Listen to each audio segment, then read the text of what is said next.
so excited to share this recipe with you today. It's an apple cake that is absolutely delicious, and it's perfect for this time of the year, the fall, but really any time. And it's also perfect for Thanksgiving. If you want to have a lovely cake to put on your dinner table, it's excellent. And I promise you, you will love it. And let me know what you think. So why don't we begin?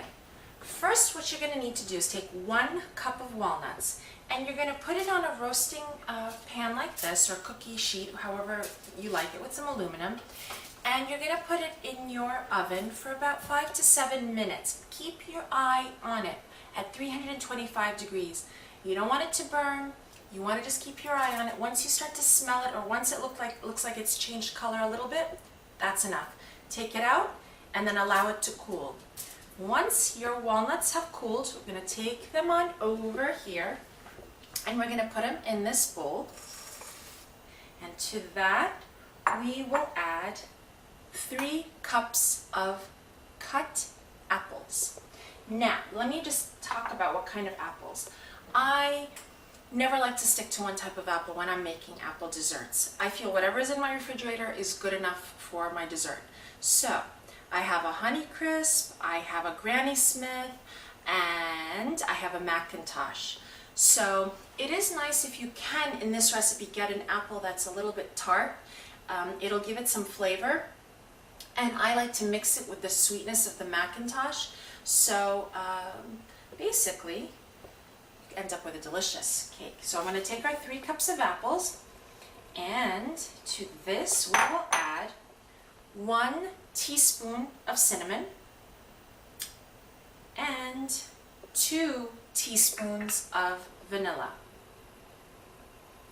Okay, and we're going to stir that all around. Now that you've done that, as you can see, everything looks nice and perfectly distributed. We're going to set that aside, okay? Step 2, we are going to take 3 cups of flour, and to that, let me just move these aside. To that, we're going to add a 1/2 teaspoon of salt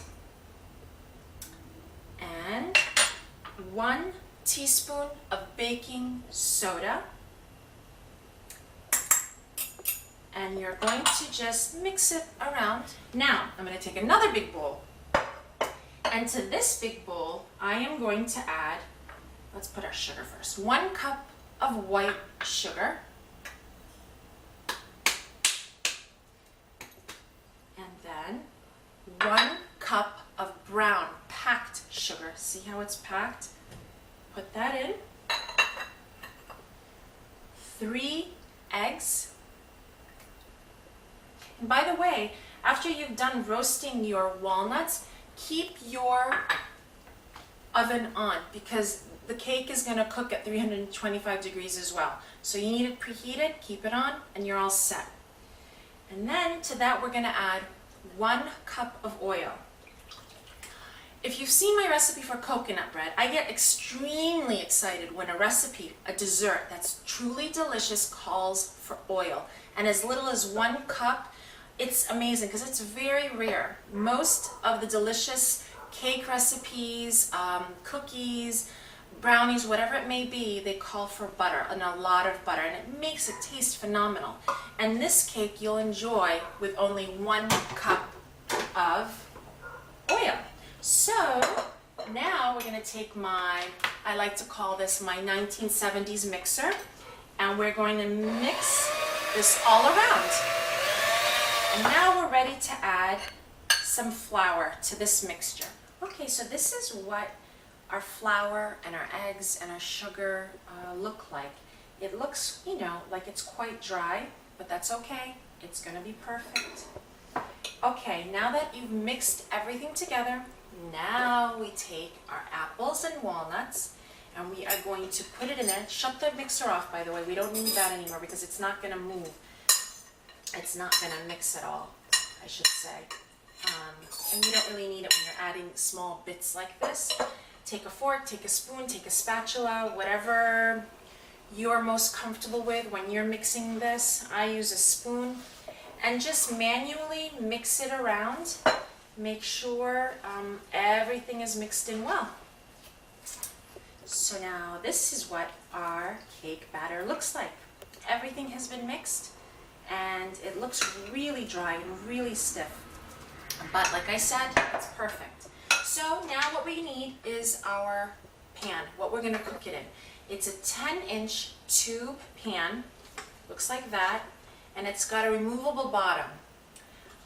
And what I did is I sprayed it with Pam, cooking spray, however you want to coat your pan so it doesn't stick. And we're just gonna take our batter and we're going to put it into our pan. See, it looks stiff, but I promise it's okay. Don't be alarmed. Okay, so we've put our batter into our cake pan and this is what it looks like, all filled. Something I like to do when I'm putting cake in a pan of any sort is I really like to tap it to make sure, especially with this because it has all these little crevices, I like to hit it on the countertop to make sure it's all even and going down the way it should. All right, so the last thing we need to do for this cake, this delicious, wonderful cake, is to add a half a cup of the apples that we used from before. Because when I cut up those 3 apples, it actually made 3.5 cups, and I set aside a half a cup for the top. So take it. Oh, you know what I forgot to mention to you, which is extremely important, is the apples. And this is why I love this cake and why I love this recipe. Because if you look up other apple recipes, the majority of them have sliced apples, big pieces of apples on the top, on the bottom of the recipe. This one has little pieces of apples like this. So it's really incorporated into the cake. It's not just on the top, it's not just on the bottom, it's in the cake. So you're really getting a nice portion and a nice bite-sized amount of apples. So from these little cut up pieces of apples, you're going to spread it on the top of your cake in your pan and just evenly distribute it all over. Okay, so now that you've done that and you've put it into your batter well, you've kind of pressed it down nicely, you're going to take your pan, you're going to go to your preheated oven, remember 325 degrees, and you are going to put it, I like to say this in every cake recipe I have, not in the bottom shelf, not in the middle shelf, but the shelf right above the middle shelf. Place your cake in the center, close it, and you're going to wait for an hour and a half. But here's the thing, I don't want you just to rely on me telling you an hour and a half. At an hour and 15 minutes, check on your cake. See if it's doing okay, because you can never rely on it being an hour and a half from any recipe, in my opinion. You never know, because every oven is different. Some are weak, some are strong. So at an hour and 15 minutes, just check on it, look at it. You might want to just turn it around and make sure it's being cooked evenly if it's not. And maybe if your oven is strong, it might be done. So you're going to take a toothpick and you're going to check. So I should see you back in an hour and a half and we'll see how the cake came out. So it's been an hour and a half and our cake is out of the oven and this is what it looks like. Stunning. But really what it smells like is even better. It's going to fill your whole house with a delicious aroma. So what you're going to do now is just let it cool off in the pan and then we can take it out and eat it. And here you have our finished product, our delicious and beautiful apple cake. Now you can serve it like this, or you can put some powdered sugar on it, like so, and it'll make it look a lot even more beautiful than it does. That's really up to you. But I personally just want to dig in. The best part of baking is right here.